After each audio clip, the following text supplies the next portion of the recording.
안녕하세요. 사회복지사의쌤입니다. 오늘은 아동폭력에 대해서 이야기를 함께 나눠볼게요. 주제가 누군가에게 상처가 되지 않기 위해서 많은 부분을 고려했습니다. 그래서 세부적이지 않을 수 있지만 보는 사람에게도 마주할 사람에게도 도움이 될 수 있기를 바라며 시작하겠습니다.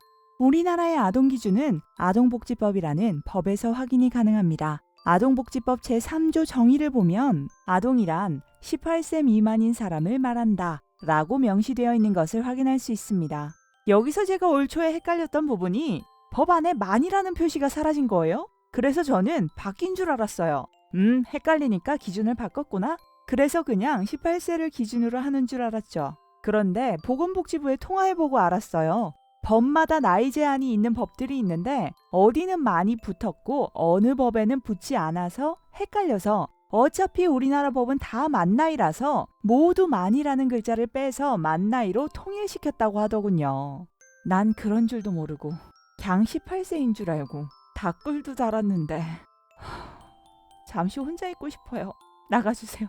우리나라 법상의 나이는 모두 만 나이, 즉 21년 기준으로는 생일이 지나지 않은 03년생까지가 아동에 해당됩니다. 생일 지난 03년생은 청소년보호법상 청소년이 됩니다. 우리나라의 아동폭력 통계를 찾아보면 남자 5.1%, 여자 4.8%로 약 10% 정도가 목격이나 경험을 했다고 응답했고 행위자로는 친구와 선후배, 가족 순으로 나타나서 친구가 가장 높은 비율을 차지하고 있음을 확인할 수 있었습니다. 선후배보다 친구가 1위인 것도 놀라웠지만 가족이 늘 3위 안에 들어가 있는 것도 가슴 아픈 결과였어요. 게다가 아동학대는 꾸준히 증가하고 있다는 부분이 가장 안타까운 결과였죠. 신체학대와 정서학대는 물론 성학대와 방임, 게다가 중복학대 또한 증가하고 있다는 것을 세부적인 통계로 확인할 수 있었습니다.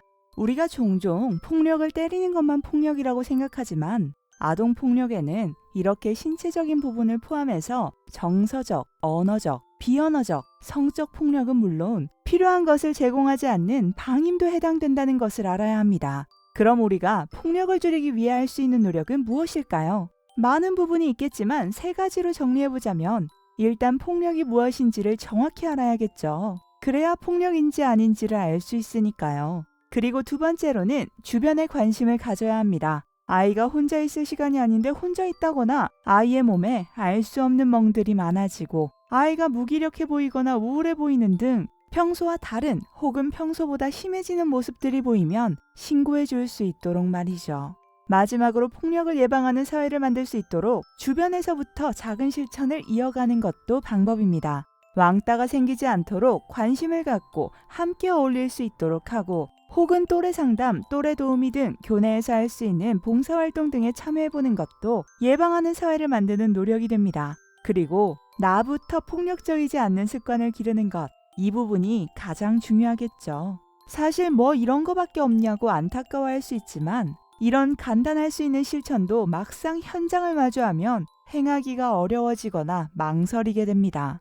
오해한 거면 어떡하지? 보복당하면 어떡하지? 휘말리면 어떡하지? 정말 많은 고민과 걱정이 망설이게 만들고 망설임은 때론 방관자로 머물게 하기도 하죠. 누군가를 관심 가지고 지켜준다는 건 나의 용기는 물론 때론 나의 희생까지도 요구되어지는 경우가 많다 보니 더욱 쉽게 나서지 못하는 현실이 되기도 합니다. 모두에게 희생을 강요할 수는 없겠지만 적어도 관심을 기울여 줄 수 있는 정도의 노력은 우리가 우리의 자리에서 할 수 있지 않을까요?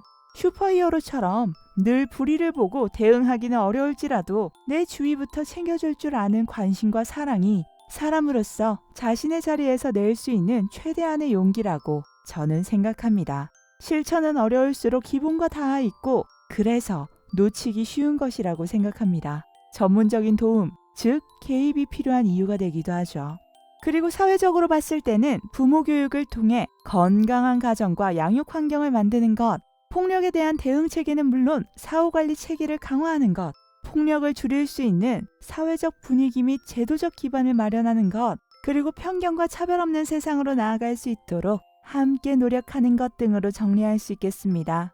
아픔 없이 건강히 자랄 수 있는 사회가 될 수 있기를, 사람이 사람에게 복이 될 수 있기를 오늘도 간절히 바라며 영상을 만듭니다. 다복한 하루 되세요.